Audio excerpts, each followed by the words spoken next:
আসসালামু আলাইকুম বন্ধুগণ, কেমন আছেন সবাই? আশা করি সবাই ভালো আছেন আল্লাহর রহমতে। আমিও আলহামদুলিল্লাহ সুম্মা আলহামদুলিল্লাহ আল্লাহর রহমতে এবং আপনাদের দোয়ায় ভালো আছি।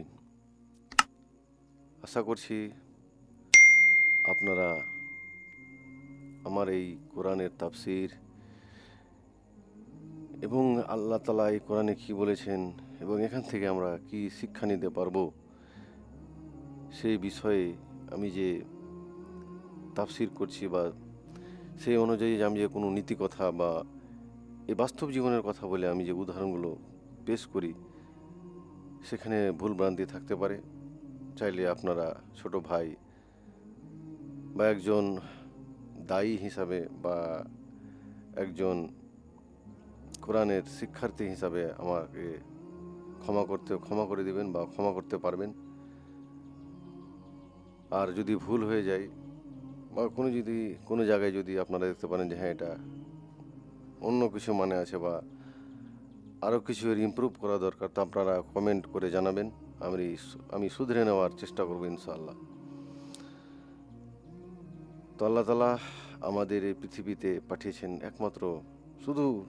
একমাত্রই পরীক্ষার জন্য। কিভাবে আমরা পরীক্ষাতে পাস করব বা কিভাবে আমরা পরীক্ষার হলের মধ্যে আমাদের জীবনযাপন অতিবাহিত করব বা আমরা কি আমাদের নিয়মকানুন মানতে হবে, সব কিছু আল্লাহ তাআলা এই কোরআনের মধ্যে লিপিবদ্ধ করে আমাদেরকে দিয়েছেন। যা এক বিস্ময় কিতাব, এক সর্বশ্রেষ্ঠ কিতাব, একজন সর্বশ্রেষ্ঠ নবী হজরত মুহাম্মদ সাল্লাল্লাহু আলাইহি সাল্লামের উপর নাজিল করেছিলেন এবং তারই কথাগুলো আমরা হাদিস নামে পরিচিত। এবং যেখানে আমরা কোরআনে যদি কোনো আয়াত বা কোনো আয়াতের অংশ যদি আমাদের বুঝতে অসুবিধা হয়, তাহলে আমরা অবশ্যই হাদিসের দিকে রুখ করব আমরা বা হাদিসের দিকে তাকাবো, আর সেখান থেকে আমরা সমস্যার সমাধান বের করার চেষ্টা করবো ইনশাআল্লাহ। তো যাই হোক, আলোচনা হচ্ছিল পবিত্র আল কোরআনের সূরা আস-সাফ। এর অর্থ হচ্ছে সারবন্দি সৈন্যদল বা সারবন্দি। যে আমরা দেখতে পেলাম যে আমরা যে স্কুলের মধ্যে যে লাইন দিয়ে আমরা বাচ্চাদের কি করি, আমরা বাচ্চাদের প্রার্থনা বা প্রেয়ার করাই। তো সেভাবে সারবন্দি আল্লাহ তাআলা সেই সারবন্দি সৈন্যদলের কথা এখানে উল্লেখ করে এই সূরার টাইটেল দিয়েছেন। ইতিপূর্বে 1 থেকে 5 নম্বর আয়াত আলোচনা হয়ে গিয়েছে। চাইলে আপনারা সেই ভিডিওটা বা সেই ভিডিওগুলো প্রত্যেকটা আমি কত থেকে কত নম্বর আয়াত আলোচনা করছি সেই বিষয়ে বিস্তারিত বর্ণনা আমি দিয়ে রাখছি, যাতে আপনাদের বুঝতে এবং খুঁজতে অসুবিধা না হয়। তো আজকে 6 নম্বর আলোচনা হবে বা 6 নম্বর থেকে শুরু করব। তো চলুন দেখা যাক আল্লাহ তাআলা 6 নম্বর আয়াতে কী বলেছেন এবং এখান থেকে আমরা কী শিক্ষা নিতে পারি এবং আমাদের জীবনে সেটা রূপায়ণ করতে পারি বা সেটা বাস্তব প্র্যাকটিক্যালি করে দেখাতে পারি, সেদিকে আমরা ধ্যান রাখবো। আর এমন কিছু বলবো না, এমন কিছু কথা বা এমন কিছু ওয়াদা আল্লাহর সাথে বা কারো মানুষের সাথে আমরা করব না যে ওয়াদা আমরা ভবিষ্যতে না করতে পারি বা আমাদের দ্বারা না হয়। এমন কোনো কাজ বা এমন কোনো ওয়াদা কারো সামনে আমরা করব না। আমরা যা কিছু করব, যা কিছু ভবিষ্যতের জন্য পরিকল্পনা করে রাখি, একমাত্র আল্লাহর নাম নিয়ে ইনশাল্লাহ এই কথাটা বলে আমরা রেখে দেব, আল্লাহর উপরে তা ছেড়ে দেবো। আল্লাহ যদি রাজি থাকেন তাহলে আমরা সে কাজটা করব, না থাকে তো না থাকে। কিন্তু আমরা নিজেরা এমন বলবো না যে আমরা সেই কাজটা করবই করব, এটা কথা কখনো বলা যাবে না। তো চলেন 6 নম্বর আয়াতে আল্লাহ তাআলা কি বলছেন দেখা যাক। ওয়াইজা কালা ঈসা ইবনু মারইয়ামা ইয়া বানিয়া ইসরাঈলা ইন্নী রাসূলুল্লাহি ইলাইকুম মুসাদ্দিকাল লিমা বাইনা ইয়াদাইয়া মিনাত তাওরাতি ওয়া মুবাশশিরাম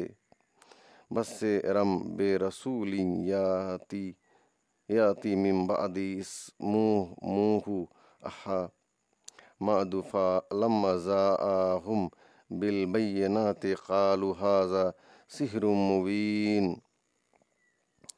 আর যখন মারিয়াম পুত্র ঈসা বলেছিল, হে বনি ইসরাইল, নিশ্চয় আমি তোমাদের নিকট আল্লাহর রসূল, আমার পূর্ববর্তী তাওরাতের সত্যায়নকারী এবং একজন রসূলের সুসংবাদদাতা, যিনি আমার পরে আসবেন, যার নাম আহমদ।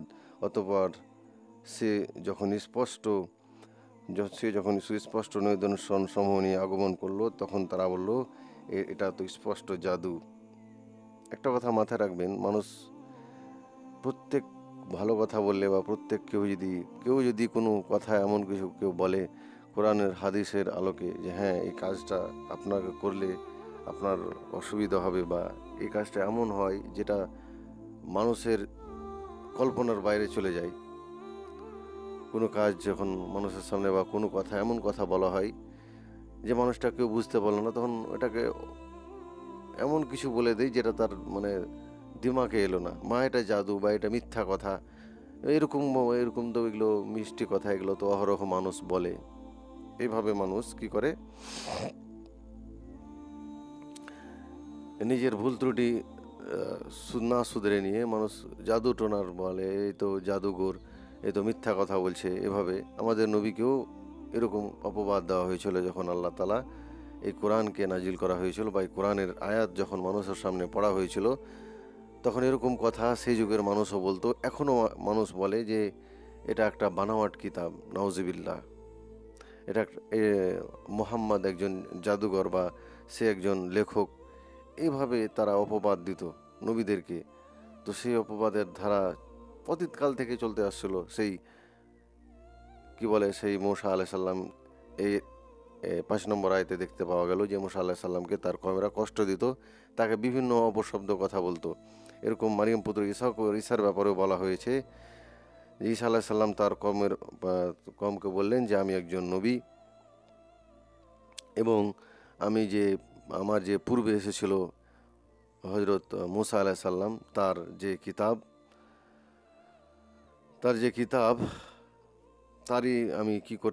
তারই আমি ধারাবাহিক অনুযায়ী এসেছি, এবং আমার পরবর্তী একজন নবী আসবেন, তিনি হচ্ছেন আহমদ।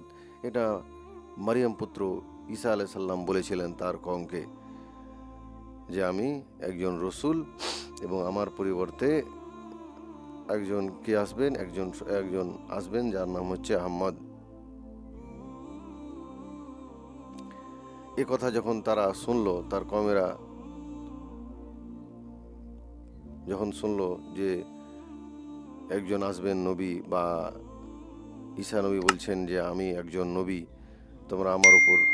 তোমরা কি করো, আমাকে একজন নবী হিসেবে মেনে নাও বা আমার কাছে বায়াত গ্রহণ করো, কিন্তু তারা সেটা করলো না। উল্টা কি বললো, তুমি একজন জাদুকর। ঈসা আলাইহিস সালামকে অনেক আল্লাহ তাআলা মুজিজা দান করেছিলেন, যে তিনি কি করতে পারতেন, তিনি অসুস্থ মানুষকে সুস্থ করে দিতে পারতেন, কুষ্ঠ রোগীকে তিনি সুস্থ করে দিতে পারতেন। তাফসীরগণ কি বলছেন যে ঈসা আলাইহিস সালামের ঘটনা এই জন্য বর্ণনা করলেন যে বনি ইসরায়েলরা যেমন মুসা আলাইহিস সালামের অবাধ্যতা করেছিল, এই বনি ইসরায়েল, এই যে বর্তমানকালে ইহুদিরা, এখানে তাদেরই কথা বলা হচ্ছে। এই কুলাঙ্গার জাতি, নাম নিতেও ঘৃণা হচ্ছে এই জাতির কথা। তো এই জাতির কথা ওরা আজকের নয়, সব দিনই ওরা ষড়যন্ত্র করে মানুষকে মেরে বা মানুষের সম্পদ আত্মসাৎ করা, মানে পৃথিবীতে যা অত্যাচার জুলুম করতে হয়, এমনকি নবীদের কথা তারা ছাড়েনি। এখানে তাদেরই কথা এখানে আল্লাহ তাআলা উল্লেখ করেছেন, যে তারা বিভিন্ন নবীকে হত্যা পর্যন্ত করেছে, বা বিভিন্ন নবীকে তারা মিথ্যুক, জাদুঘর এভাবে তারা বলেছে।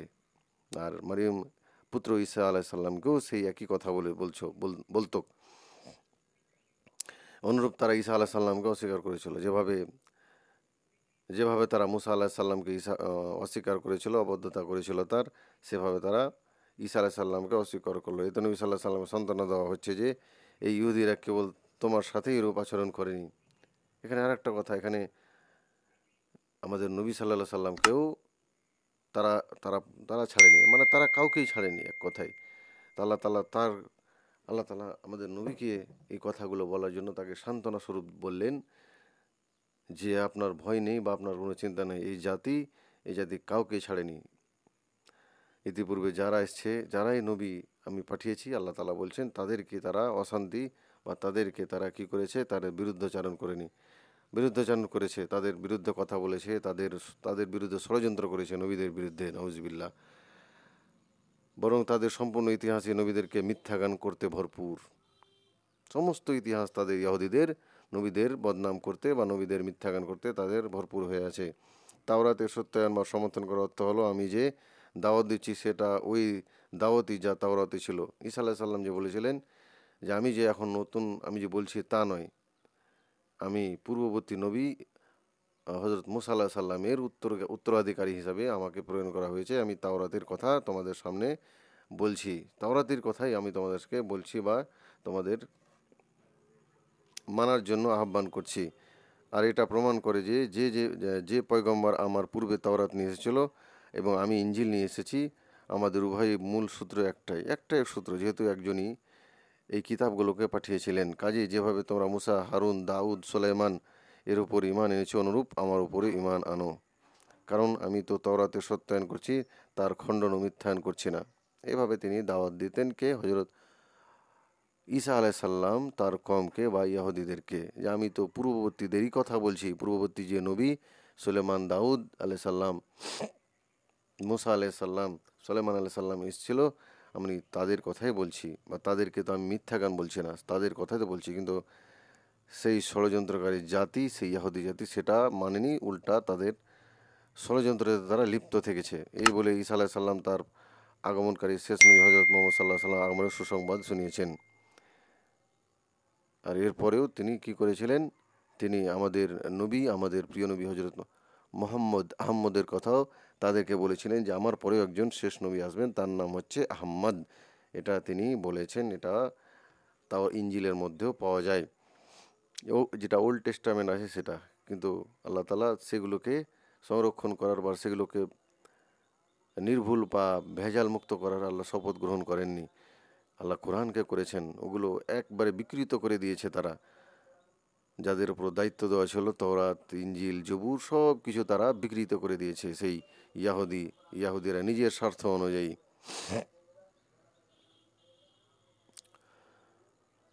তবে এর অর্থ হবে যে অন্যান্য সকল মানুষের চেয়ে আল্লাহর অধিক প্রশংসাকারী। আর যদি এটা ইসমে মাহফুল সর্বমত থাকে, তবে অর্থ হল প্রশংসা, সুন্দর গুণাবলী, বহুমুখী। অর্থাৎ ঈসা আলাইহিস সালামের পেশ করা সমস্ত মুজিজা, অলৌকিক ঘটনাগুলোকে জাদু বলে আখ্যায়িত করলো। পূর্ববর্তী জাতিরাও তাদের নবীদেরকে এই কথাই বলেছিল। কেউ কেউ এ থেকে নবী সাল্লাল্লাহু আলাইহি ওয়াসাল্লাম বুঝেছেন এবং খালু ক্রিয়ার ফাইল কর্তৃক মক্কার কাফেরদেরকে বানিয়েছেন।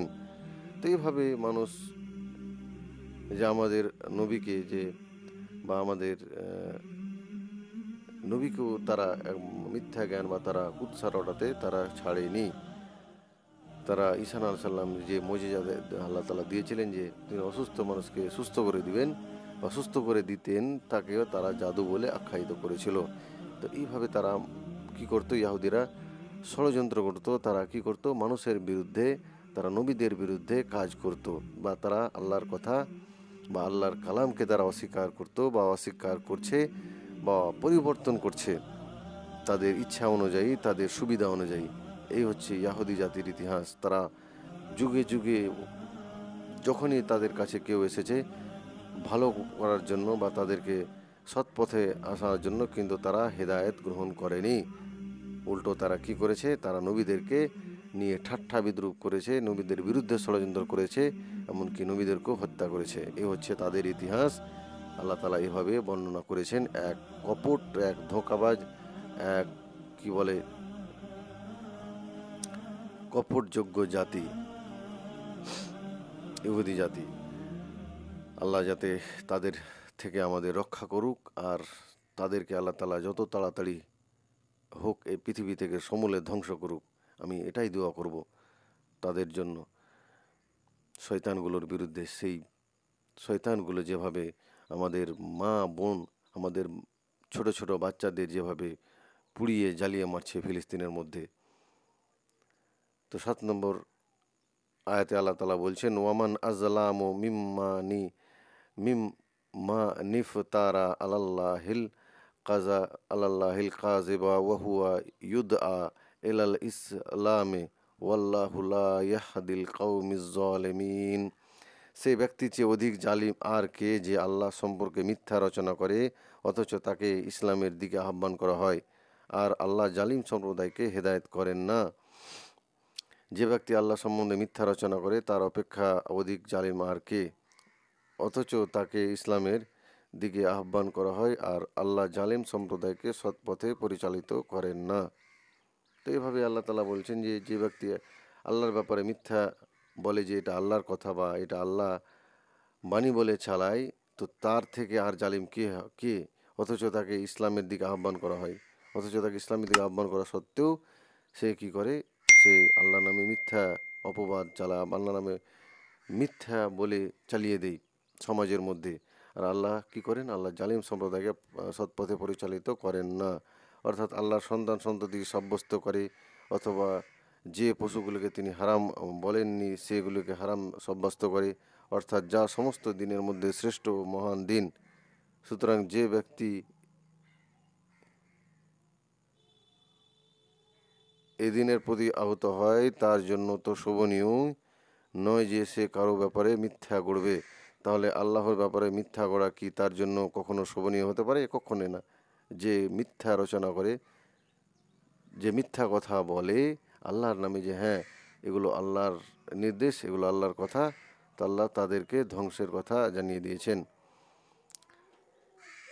তো যাই হোক, ভিডিওটা আর বেশি বাড়াচ্ছে না। ভিডিওটা ভালো লাগলে অবশ্যই বন্ধুদের সাথে শেয়ার করবেন, এবং ফেসবুকে দেখে থাকলে চ্যানেলটাকে ফলো করবেন, এবং ইউটিউবে দেখে থাকলে চ্যানেলটাকে সাবস্ক্রাইব করে ঘন্টাটা দেবে রাখবেন, এরকম আরও কোরআনের আলোচনা সবার আগে পাওয়ার জন্য। আসসালামু আলাইকুম ওয়া রাহমাতুল্লাহি ওয়া বারাকাতুহু।